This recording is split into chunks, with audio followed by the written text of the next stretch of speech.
And so we went into studying metaphysics and spiritual healings because they weren't very positive. I was reading them because if someone's using, look at their hands will tell you something.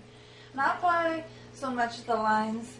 The lines change, the lines don't mean anything. So I really never even looked at the lines. Rather than go through all of that, because sometimes men would not feel them. The way they put their hands out to you, auditory, or if they're in their kinesthetic, their body language will tell you certain things. So you want to speak the same language as them. So if you're no, therapist a lot on television, trying to fix everything like that's the most, what was going on with them on a personal level, and then between looking at their hands. So I would say maybe 10 or 15% of gay people come to see me, and all of that comes out. So there's no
I'm definitely give boys that are being good a pat on the back, and tell them interesting that men will sit and wait for hours to see me when they know if they haven't been, nice, they might get a little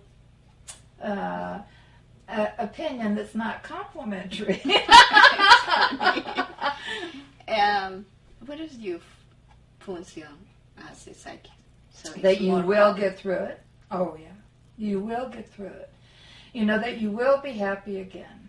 And I always tell people to worry is the opposite of faith. Okay? That when they ask God for the highest good, it's always above and beyond what they are able to see. And then they need to have faith. Okay? Put it in little God fix a box, ask God to take it to its highest good. And then learn to watch the movie instead of trying to direct it. So if you ask God for the highest good, you'll get it. But everybody doesn't think God has enough time to help them, or is it, they want to help God do something.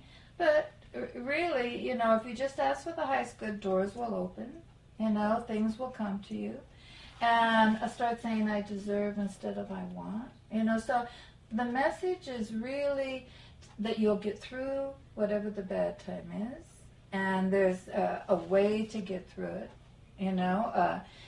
that's less stressful and less anxiety, and know that sometimes an ill wind will blow good. Something that happens is and certain things happen at certain times.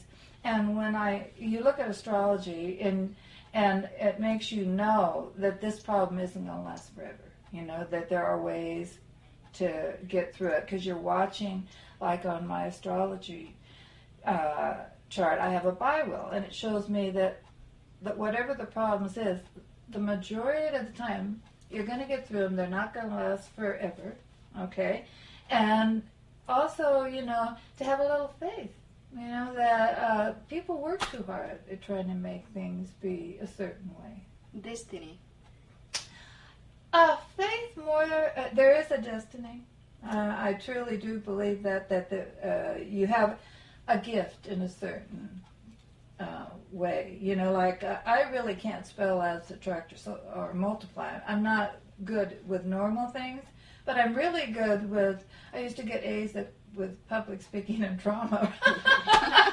So, and I used to think, why did God make me so dumb? Well, I figured out I wasn't dumb, all right? I just wasn't gifted in certain areas, and that if I used the gifts that I did have and focused on those, that I would be much happier, because you need to think of a career as dating. You ain't married to it, you're just checking it out.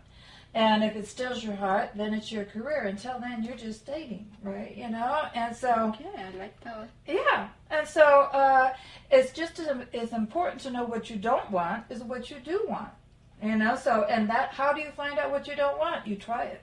Okay, if you think you want to do something, you get in that atmosphere and see if it makes you happy. If it doesn't make you happy, you try another one, because you're not committed. See, people get too committed to just making money, or they get just too committed to a certain image they have of themselves, but it's not making them happy.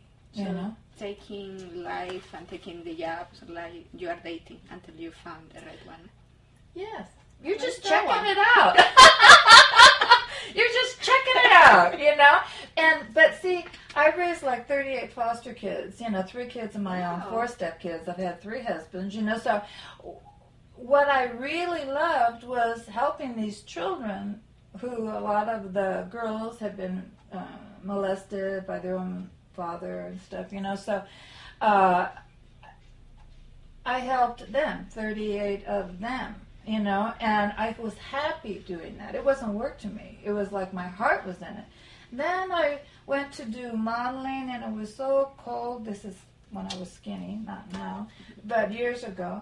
It was so cold. There, it was like you did something and you left, and people didn't care so much about you, So then I decided to do the therapy as the hypnotist, and I was, again, caring, trying to help somebody. All right. So then after that, I tried to help the women, caring, trying to help somebody. I even worked with the elderly, you know, and helping them. So from the cradle to the grave, that's what fills my heart. All right. It hasn't got anything to do with the money. It has a lot to do with, you know, you think about what are my priorities, you know. Number one is I like to be close to people and try to help people get through bad times, you know. And, you know, number two, you have to make a living, can be the money. But the number one thing is being close to and helping people. You know, so to me, my work isn't work. You know, because when I go to a fair, I'm working 16 straight hours. And it's a lot of time and energy. The main thing is my voice goes on me and my back from leaning over, you know. So I don't know how many years I can do those fairs, but, you know, as long as I can, I will, because my heart is there. And I get such wonderful feedback. 90% of my clients are referrals. Actually, you get even though a sound too. Someone composed a sound for you. Oh, they do all kinds. They send me flowers. That one person came, I read this couple's hands, and they left, and she sent me an email, and the email said, oh, my friend wrote a song about looking for you at the fair, because they moved me around a lot, and having a hard time finding the psychic at the fair. And I said, oh, well, that's nice. I hope it works for him. And then this year I'm at the fair, and that couple came back and gave me the record, and it's so cute. It's just a cute, happy little song. But I thought that was so nice. Yeah, you wrote a song about me. It was nice, you know.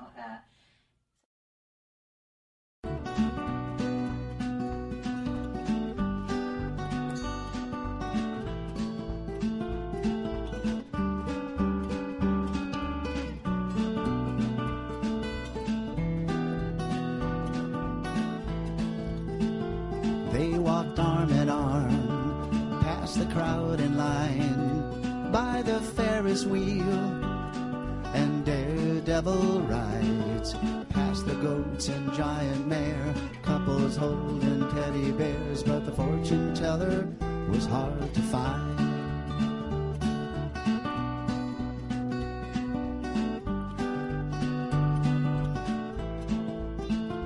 They stopped for a while to hear cool music and laugh watching men dance hypnotized to share a barbecue kebab.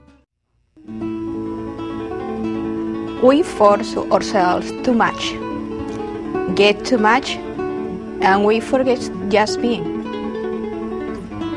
Hi, I'm Isabel Rollo, and welcome to your show, Let It Shine.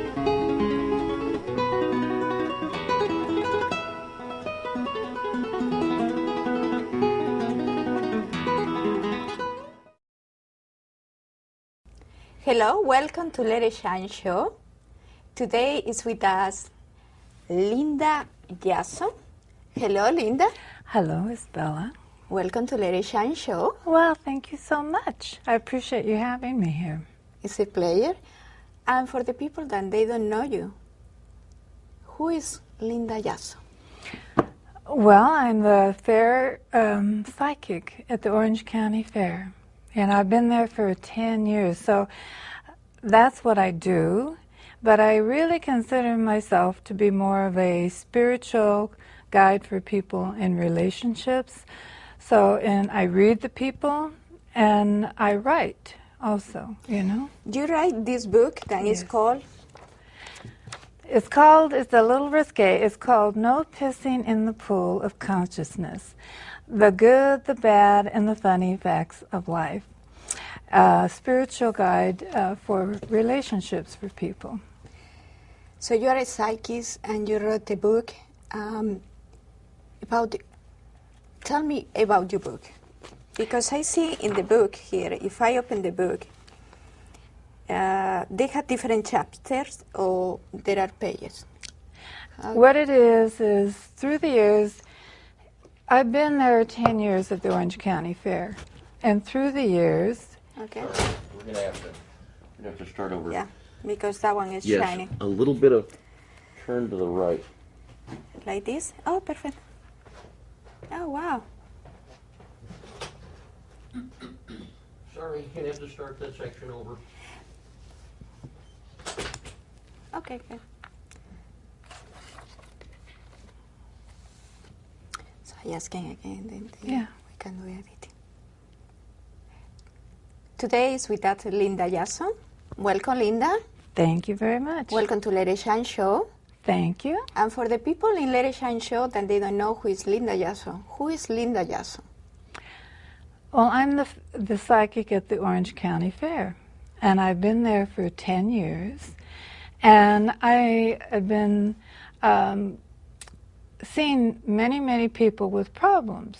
And so through the years, I would lose my voice when I was trying to tell them things because I see so many people.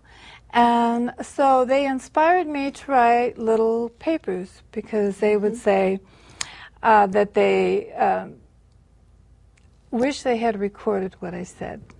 And so what I do is they would inspire me. So if they were having a problem with a boyfriend or with this or their parents or with work or different things in their life, they would inspire me to write. And I think, well, you know, we all have the same kind of problems. You know, at different times in our life, we'll have the same problem as someone else at another time in their life. So everybody had the same problems than Boyfriend else? problems, okay? Boyfriend problems, husband's problems, parents' problem, work problems, just general kind of problems, you know? And so they would inspire me to tell them how I've gotten through difficult times, but you don't want to give them a whole book when they come. You just want to give them a little paper that they can take with them. In other words, like the lesson that they need to learn, or I'll give them a new insight and a new way to handle something. and so it's more like because whatever it is they're doing, it's not working. And so this is a little one-page handout for them. And they would save those, and then they would come to see me 10 years later or 3 years later or 5 years later and say how much they helped them. And so what happened was during the last fair, I worked it alone. I didn't have anyone helping me at all. And so while they were sitting there waiting, because I had about 10 people waiting to see me in the booth, and you was having a big client. yeah, and probably there was maybe 10 or 15 people waiting outside. And so I didn't want them to get bored waiting, and it takes, 10, 15 minutes to read someone. And so I decided, since I was working it alone, I didn't have any assistant to monitor the people or anything, that what I would do is take all those little stories and those little things, and I would put them in a book, and then I would sit them out there, and then they would have something to look at, something to read. Well, the nice thing was about it is they loved my readings, whether they were men, big truck driver type guys, which, some of my things are a little, if they're not nice, I will be a little harsh on them there. And whether it be gay people, or whoever was coming, they would comment to me how much they loved my papers. And so I thought, oh, this is really nice. They really seem to like these. Because before, I just individually would hand them one that I thought might help them, But because they were sitting there waiting so long, I thought, well, I'll just come, have them something to read. And then at the front, if they didn't have time to wait for me, or there wasn't a seat for them to sit, I left a bunch of free handouts there that they could leaf through and see if they liked them.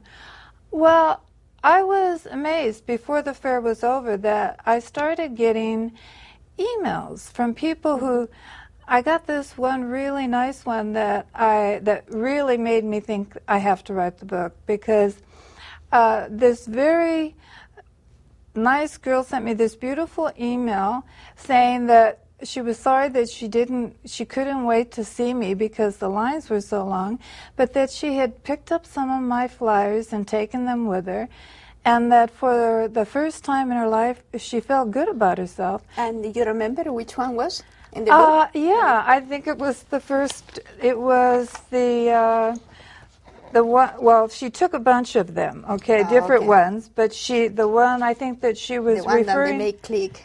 Yeah, I think it was the first one, that no pissing in the pool of No consciousness. pissing in the pool. That is the name of your book. Yep, and so that. Like it. Well, it's a little harsh, but these are adult subjects, okay? They're not, when people come to see me, it's not little children who come to see me, it's adults with adult problems, And I used to work with men's sexuality and men's sexual dysfunctions as a hypnotist. And so I'm used to talking rather directly because, I was dealing with adults for 8 years. And after working with them and their intimate problems, I decided it was time to work with women. And women go to psychics, and they go to spiritual advisors. They're already hypnotized. They don't need to go to hypnotists. They need to kind of get more into reality.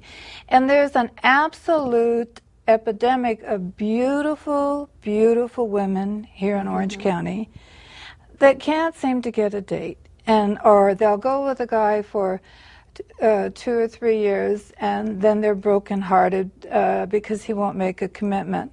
And so there is a real large group of women, especially in this area. Southern California has more beautiful, hardworking, highly productive women than probably anywhere else, because they think it's expected to go to college, it's expected to wait till they're at least 25 or 30 to get married, so then they prolong things, and people, if you're going with someone for that many years, it's easy to have a breakup, and then they have a broken heart, and then it's hard for them to get back into a relationship. It's hard for them to go out there and subject themselves, to another possible heartbreak. So emotional pain lasts longer than any physical pain can. If you are in severe physical pain, you'll pass out because your body can't take the intensity of it. But emotional pain can go on for a long period of time, years. Different buttons can be pushed, and I have been through that myself in my life. And I remember thinking, if I had $1 million, I'd give $1 million to stop this pain, because emotional pain can just be heart-wrenching, So your book, No Pissing in the Pool, is about how to heal this emotional pain. Yes. And you add to the book the main problems that everybody have at one point of his life. Yes. Do you see more women or more men? When I first started out, I saw more women. All right, it was probably because women go to psychics. They just love psychics, So, and they can't figure out what's wrong with their relationship, and they want to know if they're wasting their time and all of that, So, I have a little paper that says what's not love, because they all think they know what love is, but they don't ever stop to think about what's not love, And so I make it very succinct, I put all the things that aren't love. A man who wants to date another woman, okay, someone with a drug or alcohol problem, someone who is abusive or dominating, and when you're in love, you're only looking at that other person, and you don't really think about, this isn't love, all right? So when they see that piece of paper, they go, oh yeah, he's number 1, 6, 5, and it makes it very clear to them that that's not love. That, they may care about this person, but they're not being loved back, if a person is doing that. So when they have that to look at, and then nice things to talk to, I tell them things to help heal themselves. Like the word love is never more powerful than when you say it with your own name. Because love is a very healing word. So I tell them to say, I love you in their name, because their spirit's name, same name as them. And to that when it does that, it goes, is she finally talking to me? You know, Because love is something that anybody can recognize when there's a real love. no, No? no. What is really love? Someone who is kind, all right? When you're with someone and there's just massive problems, they don't want to see you, they don't want to do this, they don't want to do that, you know, that's not love. Someone who wants to be with you is kind of like water on a rock, you know. They want to be kind to you, they want to be loving to you. There's not, you know, trying to get away from you all the time or not being even polite. Some of these... And I think I'm just very, you know, sympathetic to these beautiful women, and they think there's something wrong with them, and really there's nothing wrong with them. Okay, they have good personalities, they're cute little tiny skinny things, you know. I mean, they're beautiful hair, everything is good with them. They just want to get married and have children, you know, and they have their careers, they have everything. And so sometimes I give them little spiritual things, you know, to help them bring to them somebody good, like, you know, saying I deserve instead of I want, because I want a bucket with a hole in it, and God don't put milk and honey in a bucket with 25 holes, you know. So when they fill themselves up with I deserve, unlimited future, love, happiness, then it's like, you know, if an empty cup is sitting on a table, everybody dumps stuff in it, right? If it's filled up with water, they don't put anything in it, and people are like little empty cups when they're born. And so, and sometimes people put problems in them, you know, their problems that they have. Yeah, sometimes, you know. So I always tell them to go find an empty container. This one's full, you know. So so they appreciate having the comebacks. I have a lot of comebacks, okay, for them to say if something's not right. It's like when they really don't want to do something, you know, they're afraid to say no because they want everyone to think they're nice. They want everyone to like them, and so they're afraid to say no. And so they'll do things they really don't want to do. And so I'll tell them, you know, what you need to do is smile and say, you know, that just doesn't work for me. That's just not good for me. And when you do that, it's a very polite way of saying no. You know, and what you're really saying is, I'm important. You know, I'm not going to put you and what you want first right now. I'm going to put myself first right now. And it's not bad to put yourself first, because your spirit, when you do more than you share, it's that pissing against the wind. It'll come back and hit you in the face, you know. A lot of times you don't get a pat on the back, and you don't get appreciation, you know, when you do too much. And the way you can tell if you're doing too much is if you resent, all right? Because resentment is your spirit saying, stop it, you're part of the problem. Do less, give less, slow down right now. So our spirit... And ask for more. Well, not really ask for more. You don't really even have to do that, because, you know, it's like if we listen to our spirit, it's going to try to communicate with us, you know, and it doesn't want you doing more than you share, because it knows it's going to come back on you, and that it creates problems, and it actually blasts people apart, you know, and they get criticism when they do too much. That one is when they... Who do too much? Women or men? You know, men can do too much at work. All right, they can work too hard, then they're angry. You know, they can put all of their energy there. Women have a tendency to do too much with children. You know, it's very hard to say no to your kids because you love them. You know, and so sometimes they'll give them too much, and it creates problems. You know, it can create problems when you do too much. And so it's not that I don't think people should be kind and loving and helpful, because we all need a little help now and then. Everybody needs a little help, and it makes us feel good when we give. But sometimes, you know, people will do too much, and then it backfires on them. And so it's a matter of practical, logical little things and ways to look at things, and a way to fix things when they're not working. Linda, who coming first, the psychics or the clinical hypnotherapy? I'm not a clinical therapist. You know, I don't consider myself that at all. I'm a hypnotist. Hypnotist. Yeah, I'm a hypnotist that worked with men's sexuality, and I learned to read the subconscious.